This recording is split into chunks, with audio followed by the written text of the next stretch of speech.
Matthew says, whoever humbles himself will be exalted. It seems, well, how can this happen? It seems counterintuitive. How can you be humble and exalted at the same time? Maybe we need to kind of step back and say, Lord, what is the meaning of this in light of all the Scriptures? How can I be humbled and then exalted at the same time? Maybe an understanding of that word humility. In English, its roots come from the soil, the earth, the dirt. And from Genesis, we're told that we are formed and fashioned by our God, our Maker, our Creator, out of the clay of the earth, out of the imperfect soil. We are fashioned. We come from the very root of this earth. And so maybe the first step in humility is acknowledging the stuff of which we are made, what we are made of. Imperfect soil, but soil of us all. That we are all the same, given life and breath by the same God, the same Maker, the same Creator. And we are indeed brothers and sisters, daughters and sons, in that same act of creation, coming from that imperfect clay. And then the second thing about humility is to be honest, to be truthful, wholly truthful about all that we are, acknowledging that, yes, I am a sinner. I have faults and failings. I choose wrongly and live inappropriately at times. I am not perfect, but I am still gifted and blessed. But more importantly, I am worthy. I am worthy because God forgives me. I am worthy because in the midst of all those sins and faults, God loves me. I am worthy because God, even though I cannot always obey correctly and fully, God embraces me. So I acknowledge the whole truth, not part. While I am a sinner, I am forgiven. While I have faults and failings, I am still worthy. Humility exists then in knowing of the stuff of which I am made and with whom I am made. And it is also acknowledging the truth of what I am. Now, that's what's really going on in the conversation of Jesus and the Pharisees. He is really telling them that they need to be more honest and humble in the way they live. They are not the worst people on the earth at the time of Christ. They're really, well, truthfully, much like us. Look what the Lord is showing them of their imperfections, of their sins. He says, your hypocrisy. Well, we could all be hung with that around our neck. We often proclaim one thing and live another. We come to church, but we don't treat everybody like they belong in the church. We often are hypocritical. Our words do not match our actions. And then he tells them that they are insensitive, for they do for others nothing, but they do a lot for themselves. Well, we too often are insensitive to the needs of those around us, family members, friends. So immersed in my own self, I miss the needs of those nearest to me. And then he says to them, and all you want to do is get respect and honor. Well, sometimes we're in a conversation. People are talking, and you and I, although we never admit it, want to say, well, enough about you. How about me? I want to be the center of that conversation. I want to be acknowledged for my goodness. I want others to recognize this. And that's what he is telling them. If they would live with a sense of humility, and they would live with a sense of honesty, then they would find power and goodness.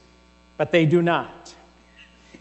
I think maybe a story might be helpful of how we live this more humble, honest life. The story comes from the Native Americans. And in that story, it is only a fable, of course. It was told not as truth, but as a lesson, a moral. So the story is about a young child who is bitten by a poisonous snake. The poison is filling his body, and it seems as though he is dying. They take him to the holy man, who tells the parents that he may die. But he encourages them to pray over the child. And in their tradition, the father steps forth as the child is lying motionless on the mat, and he takes the feet of his child, his son, and he says, I have not always been as present. I have not always been what I should have been as a father to my children. And he walks away or moves his hands, and the feet of the child begin to stir. The mother steps forward. This time she will touch the chest where the heart is, and she will pray, I have not always been as loving to my children or been that loving presence they needed in me. And again she moves her hands, and the child's breathing becomes more stable. Then the holy man's turn, and he comes, placing his hands on the head of the young child. And he says, I have not always practiced what I have preached. I have not always done what I've told others to do. And he moves away, and the child sits up. Now in that fable, in that Native American legend, what the truth is, what the moral is, that when we live in truth, when we live with the honesty of who we are, it is both healing and life-giving. To be truthful, to live in honesty, is to be a part of that healing and that life-giving presence. Now, that is not exactly what our society does. And at the beginning of our gospel, isn't that what Jesus said? Your leaders aren't always doing these things, but you should. Your leaders may be doing this, but you should do this. So we know, too, in our society, in our time, not so different. Some in our leadership and nation and government, some in business, and some, sadly, in our own church, have not always admitted faults and failings and shortcomings. For our society said, hide your imperfection, deny them, put them aside, or cover them up. And the Lord would say, no, that's not the way. Humility and honesty is the way. Didn't you love when Pope Francis recently, when was elected, and so first interviewed by the press, was asked, who should we say you are? For they did not know this South American. And he smiled and said to him, I am a sinner. Humility, honesty. That will bring about healing, and that will bring about power. That will bring about life. Can you imagine the difference that kind of stance would make in all of us? Think if we acted more humbly.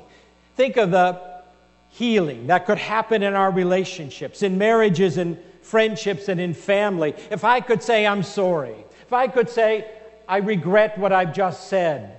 I could say, I am sorry for the harm my words have caused. I'm sorry I was not there when you needed me. That could bring about such healing. Can you imagine, too, the life that could be rekindled if I could be reconciled with others by acknowledging I, too, am a sinner, or taking some responsibility in the estrangement, in the brokenness that has happened, or in the forgiveness I could impart by recognizing my failure and forgiving yours. Can you imagine then also the power it would give me if I could acknowledge, yes, I am a sinner. Yes, I have faults and failings, but I am worthy of your love, worthy of your concern and compassion, worthy of my God's forgiveness, of my God's blessings. That's what the Lord would call us to. So maybe I need to take more to heart that gospel message, living humbly before the Lord. For the humble will be exalted. If I am humble, I'll find wholeness and healing. I'll find life where there was death, and I'll find power and goodness. All I need to do is live more humbly.